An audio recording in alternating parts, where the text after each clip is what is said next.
Good evening. I would like to welcome on tonight's council meeting. Would you please join us in the Pledge of Allegiance? I pledge Allegiance to the flag of the United States of America and to the republic for which it stands, one nation, under God, indivisible, with liberty and justice for all.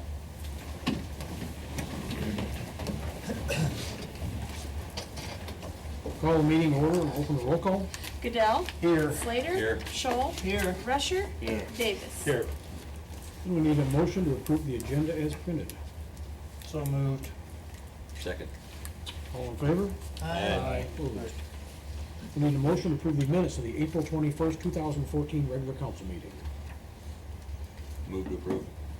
Second. All in favor? Aye. Opposed?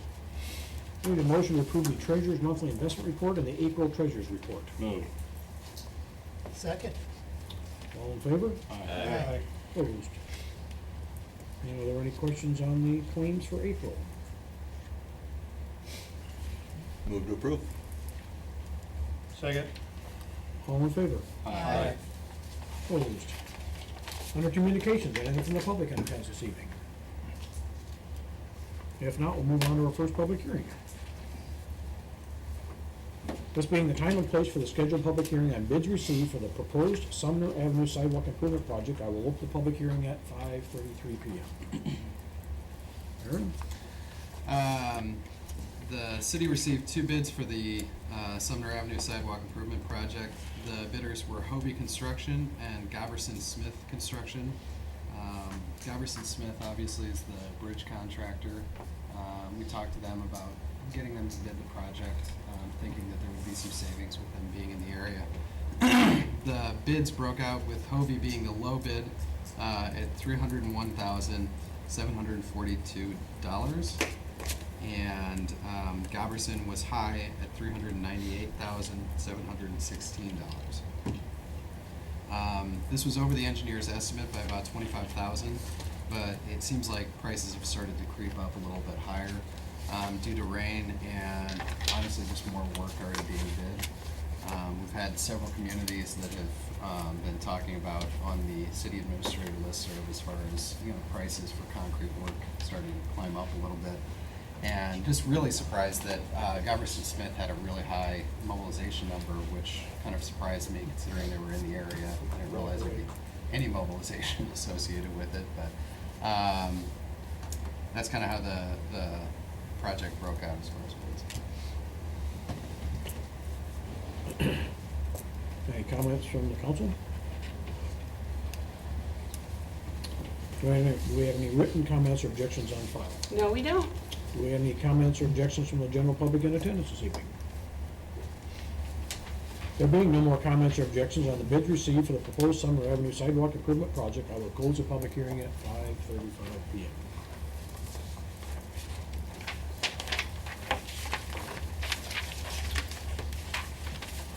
For our next public hearing, this being the time and place for the scheduled public hearing on the matter of the proposed vacation and subsequent conveyance of a parcel of land known as Knights Boulevard, Blackbird First Edition, City of Humboldt, State of Iowa. I will open the public hearing at 5:35 p.m. Aaron? We have not received a written offer from the property owners adjacent to the land, but it appears they are still interested from the conversations with Ben Nedved.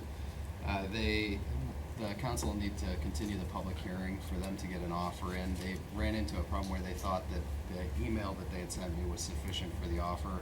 And from talking with Eric, his comment was with it being multiple landowner or multiple people being involved, he'd really like them all to have signed off and expressed the way that they are interested in that. So just to make it a little cleaner, that's how Eric wanted to receive it. So with that, they're working with an attorney to get an offer right now.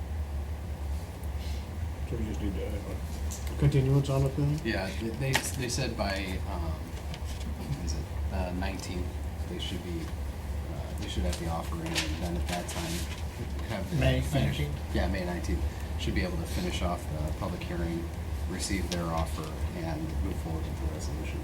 They're in agreement with the amount that the council discussed with Nedved. Do we need a motion to table it then, or? Just do nothing. Where is No, it? we'll just continue, Okay, just okay. continue the public Okay. hearing. Alrighty, At what, 5:37. So we'll continue the public hearing, so we'll close it. Alrighty, under new business. Discussion and possible action on a request for a rock honoring veterans to be placed at Worthington Park.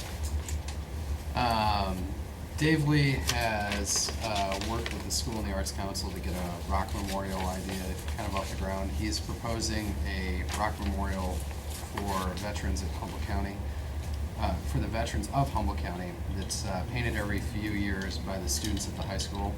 And he's asking to locate this memorial at Worthington Park next to the large flagpole. I guess he'd asked me to bring it to the council and see if that would work. And Worthington Park is across from Our Savior's Yeah. Lutheran Church Yeah. on the hill, okay. Yeah, so that. By the that gazebo? Really large Yeah. flag that's kind of right off 169 there. So I guess that's kind of the idea. He's looking for feedback from the council on if that would work. Not necessarily any financing or anything like that, just kind of, Well, like I said, the high school's gonna paint it, and the rock will probably be donated, so it's, I know that was. just need our ground anyway. Yeah, and I know that was the concern with the, as Daryl mentioned with the Freedom Rock, was just Right. the cost associated with continuing to paint it over time, and this would be, in conjunction with the school and, is it the Legion? I think it's a great idea. Yeah, it's fine to me. so, motion? yeah, I probably a motion. Entertain a motion, Sure. to allow them to put the rock in Worthington Park. So move. Second. All in favor? Aye. Opposed? Next up, a discussion and possible action on the request for a stop sign in the intersection of 8th Street North and First Avenue North. This was, it was interesting. John had mentioned something to me, and I had actually had two people come in to me the same day, and so kind of a weird occurrence. But the traffic on 8th and First Avenue North, 8th Street North and First Avenue North, is obviously picked up with the detour going around there. That's Baker Johnson, Sand Dune, and Fairway, that kind of intersection right there. So you got north and south has a stop sign, east and west does not have a stop sign. And the complaints that I received, and obviously John spoke to a few people, is that essentially traffic comes around that corner so fast that if you're sitting at the north or south side of that intersection, it's difficult to see. Once you look left, look right, look back left, there's already a car coming back around that corner. And so that was one of the concerns. And the other concern I've heard is just folks that don't realize that it's not a four-way intersection, that aren't from town, stopping and then continuing, and almost getting, so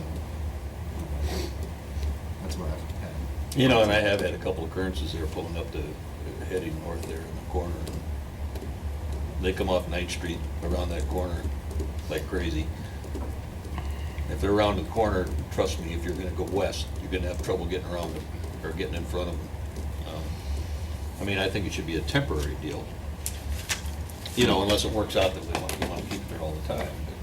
But, I think we could avoid something there if we did that. The other, I guess more of a problem I've seen is the one where we normally turn there on the Gotch Park Road, Frank Gotch Road, because now, and I just watched it this morning, the people, you see the detour sign to the east as you're coming from west to east, and so they go straight, well, it's a yield sign. But they don't see the yield sign, they see the detour sign up ahead, so they're gonna shoot through the intersection. So you're coming to make a left-hand corner there, and someone's going straight, not realizing that they should yield, that, to me, that's, Oh, you mean up on the curve, Or yeah, by, 3rd Avenue and 9th? yeah. Yeah, Yeah, I just Why? watched that this morning, a straight truck come through, and he was looking, and he saw the orange detour sign, Oh, a block beyond, ahead. half a block beyond, So he was yeah. looking that way, did not see the yield Yield sign, sign. so car in front of me was going through this way, as the truck went through this way to head up there, because the detour isn't to the right, they're looking. I was kind of a block surprised that the down. detour was a block further and going by the junior high. Yeah. I was So kinda surprised it's a about little that. confusing there with the yield sign, but a detour sign ahead, and that's, I see that as a worse people that don't know. Well, yeah, well, it was an out-of-town truck, it was, mostly it's out-of-town cars that are the problems right now and stuff. And we can put a stop sign every block and not solve any of this, but it's, you know, how far we go,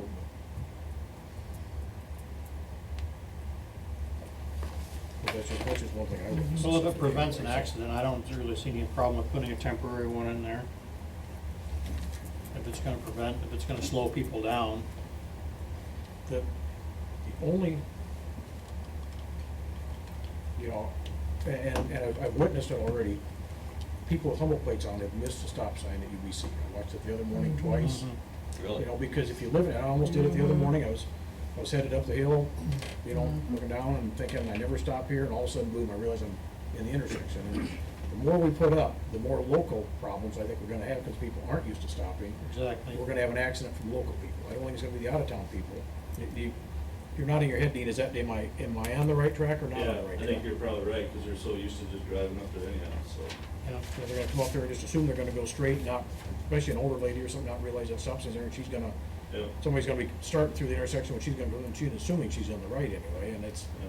especially when it's a temporary deal, and I don't know, I just foresee local problems more than I do out of, you know, possibly anyway, that's just all I see out of it, I guess.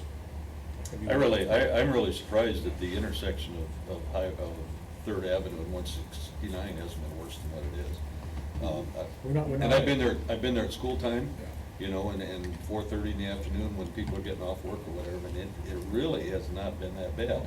Except, you're right, every once in a while you get somebody that blows a stop sign. Yeah, right, you so I know. did, I was sitting stop sign, when a car went by me at 40 mile an hour, you know, I looked to the left, and he just, Yeah. it was a Humboldt car, it wasn't an out-of-state, it was a Humboldt car, Yeah. you know, just, people weren't You're used to just it coming not down. used to you know, stopping. Yeah, it's just one of those things, you're just not conditioned for it, so, I'm just worried if we put up more and more of them, is it gonna, you know, are people still gonna stop, or just not get used to it, or is it, then we take it down to somebody come up there and. Well, it stop was and just a get rid of it? coincidence, because I Yeah. had a guy stop me, Right. actually pull me over. Yeah. And he said, hey, have you ever thought about putting a stop sign up by Baker Johnson there? And I said, you know what, I'm stopping in the city office, I'll talk to you. Well, no more than I stop in there, and it had 2 or 3 emails or whatever from people that, you know, said that that's a problem. But I guess I don't care either way, you know, to be very honest with you. You know, I can see both sides. Put up too many, maybe you cause confusion too, but if you don't put up enough and we have an accident, then we got a problem too. But, I mean, we don't have a problem, the city doesn't, but somebody might have a problem. So, So far, we've had, to my knowledge, no accidents anywhere. Have we No needed, accidents, due to any of this no. anyway, in the last, in the first couple Yeah. weeks anyway, so. Yeah. well, maybe we take a, I guess if we have a problem here, I think maybe we should look at the next council maybe we meeting take, and see if. let it ride for a while. Hopefully nobody gets hurt, Yeah. you know? I mean, somebody could get hurt anyway. Yeah, yeah. This has to be done by ordinance. Do you want us to, or do Gloria? We can get drives- one I can't say ready. us, Gloria drives to the ordinance for, Have it both ready of for those, next- and just put it on the meeting agenda, you know, wait and see, and Discuss it then? if, table it, or not draft it and wait and see, and just have another discussion at the next meeting, whichever. Well, I don't know what we do with the curve, because I don't want a stop sign there, but then you got another mess. It's just like a warning. I don't know what you do, you know, I think You know, it's a this is small one of those sign. deals, It's it's just- one of those deals, you're damned if you do and you're I damned know. if you don't, you know? Say, so. you just notice a big orange detour, you're looking around, where am I, and all of a sudden, oh, there's the detour sign, and you're headed for the detour sign, not realizing, Yeah. because you look like you should go straight there, Yeah. not Yes. yield to the other traffic that's supposedly got right away, so it just, you know, whether we put, I don't know what more yield signs, more whatever, but it's just, I just foresee the stop sign, it's just, I don't know, it's just more hassle anyway, so I don't know. Well, maybe people get used to it here in the time, and, you know, hopefully it's a 6-month deal, not a year-and-a-half deal anyway, so. Right. Well, I hope so. Yeah, that's what I'm hoping. Maybe if we postpone it till next meeting, we'll get some more Yeah. input on it and have some more discussion, and You know, if we and if got, there's a strong. if we got an accident by then, or a couple of them, then I guess we'll know we have no choice, so, Yeah. you know, that's, It's fine, I'm fine with that. yeah. Yeah. Because Dean, you know, I guess, Yeah, if we have access, yeah, let everyone know. yeah, just, you know, or something that's happening, or you hear about it or something anyway, so. Yep. Get one ready for the next Yeah. meeting. To be on this, in case they want one. Okay. Okay. Sounds good. Next up, discussion and possible action on temporary water meters and bulk water sales. Got a lot of discussions for this council. Blacktop Service and several other companies have requested temporary meters on hydrants for bulk water. This has been done for a few projects, but it's not by any means a standard protocol. I guess my recommendation would be to leave it to the discretion of the water superintendent and myself, and reserve for unique cases only, because there's a lot of problems that we expose ourselves to when we put a meter on a hydrant. If they throw that open really fast, then it creates rusty water. You can have water hammering. You can do serious damage to the mains, depending on how you open and close that. But access to water has been an issue, especially during the winter when new co-op isn't selling bulk water.